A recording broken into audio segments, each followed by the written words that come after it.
Ladies and gentlemen, welcome. Today I'm doing another game review. I think it's day 18 on the road to 2000 rating or 2000 ELO.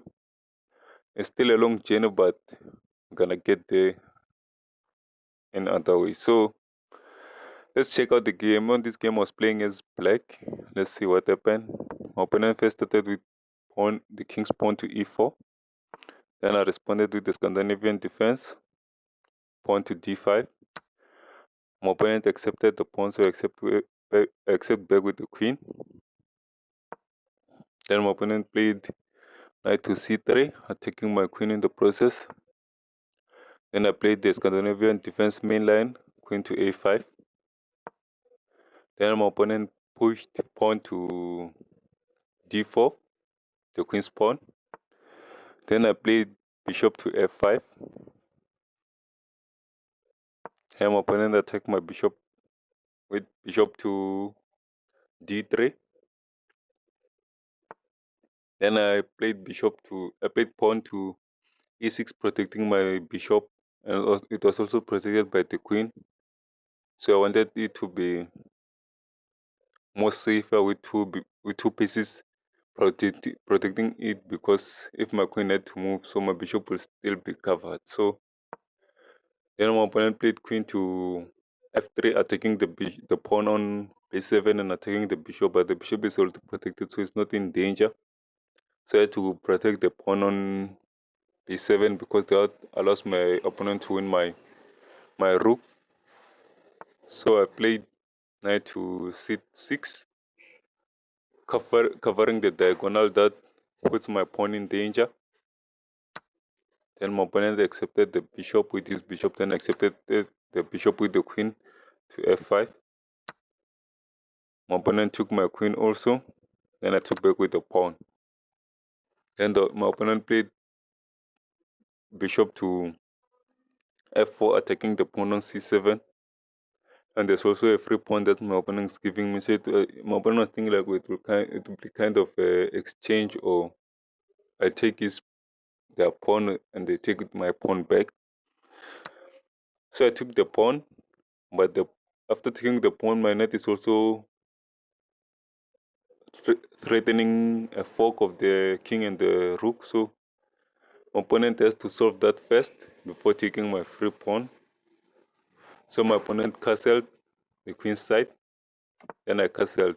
The best move here was to play knight to e6, attacking the bishop and also protecting the pawn at the same time. This was the best move, but I opted to castle. The castling is not a bad move, but the better move was to play the knight to e6, but I castled, protecting the knight. My opponent played bishop to e5, attacking my knight. Now I have to protect the knight or move it. So I move it to e6. Then my opponent continuing their development, playing knight to f3, connecting their rooks, which is one of the opening principle. To complete your opening, you have to connect your rooks. So we can say my opponent has completed their opening, but a lot has happened before the opening was completed. So let's continue. Then I played bishop to b4, which is kind of a mistake. Should probably play another move, or maybe should have taken the rook, which was the best move in this position. But then my opponent blundered, playing bishop to g7. Don't know why they played that move. They thought maybe the pawn was vulnerable, but I played that move knowing that my pawn on g7 was protected by the knight, so it wasn't really in danger. So my opponent must have missed the rook that was protecting the pawn. Of course, I took the bishop, not the rook, the knight, sorry. The knight that was protecting the pawn. So I took the bishop with the knight on g7. Then my opponent accepted my rook. Then I took back with the king, which is the only piece that can really take there. Then my opponent played knight to e5, threatening a fork. At this position, I wanted to protect the fork by playing knight to g6, but I thought if I take the knight on c3, my opponent was going to go for the fork, and I would have won two knights for a rook. So I chose that option, but it was also a bad move or a mistake. It's not a blunder allowing him to take, it's just a mistake. So I accepted the knight. As you can see, black is still winning. The evaluation board shows that black is still winning. That, as I said, it was not a blunder. Of course, my opponent accepted the fork. Then I moved my king. Then I took the knight. Then I moved my bishop to f6. Now the knight is under threat. There's no piece that can protect it, and there's only two spaces to go, which are covered by the king and the pawn. So my opponent played knight to e1 with check. I covered that with my knight. Now I'm attacking the knight on h8. Then my opponent played pawn to h3. There's nothing they can really do in this position, so you just have to accept the fate of the knight. So I took the knight with the bishop. My opponent played pawn to g4, and I accepted the pawn. The better move here, the computer says I should have moved forward, but I took the pawn because in this position I'm winning, so I was more focusing on eliminating the pawns, because pawn can be really a nonsense in the end game. So I had to solve the pawn matter first before I can start attacking.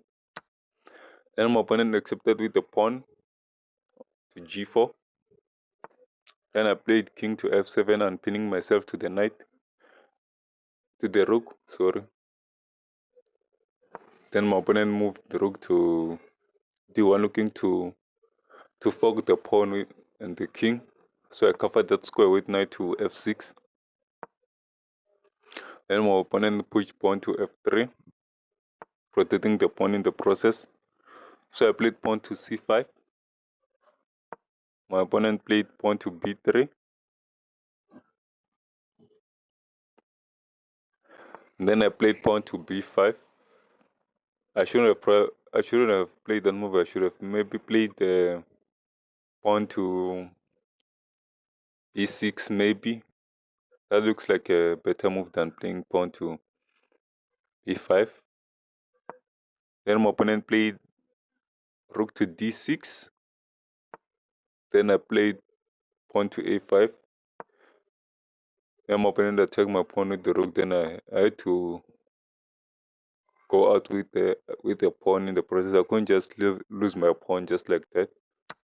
Then I broke that pawn structure there, and then those two pawns are separated. They are kind of vulnerable now. They are hard to protect, so I didn't have nothing to worry about. The only pawns that I had to solve are the pawns on the side of my king. Those are the only pawns that worried me. Then my opponent accepted the free pawn. Then I played king to g6. Then my opponent attacked my knight with playing rook to a6. Then I played knight to d4. My opponent played pawn to f4. Then I played king to f7. My opponent attacked my king with a check. Should have probably moved the king to g6 than to e6, because now I'm losing a pawn. I have to move the knight, and the pawn is free for the taking, the pawn on h7. So I moved the knight to e4. My opponent accepted the free pawn, attacking my bishop in the process. So now I have to... Now the bishop has no squares to go, because all the squares that the bishop moves is attacked. So I have to play another move to protect the bishop. So I played knight to e2 with a check. My opponent moved. Here I had the option to take the pawn and allow my opponent to take the bishop, but I can't lose the bishop for a pawn. And in this end game, every piece matters because I'm playing against the rook. It's not like playing another with another playing against another bishop or another knight. It's playing against the rook. So I have to salvage every piece that I can save. I have to have a backup plan. So I played the second knight to e3 to c3, sorry, with a check. Then my opponent moved. Then I move my bishop to d4, moving it out of danger. My opponent played rook to h6 with a check. Then I move my king to f5. Now the pawn is free for the taking. There's no way that my opponent can protect that pawn. But then my opponent blundered. This is a huge blunder. I don't know if was no longer my opponent was no longer seeing what was going on, or maybe they had just given up because they played rook to h4, which is a huge blunder.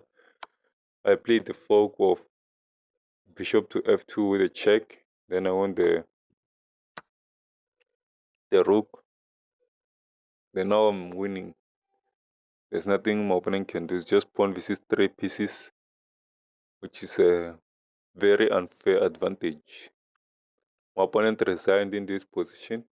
So that's how the game went. The journey still continues. So thank you for watching. Please subscribe, hit the notification bell, comment, like, share. Until we see each other again. Bye bye.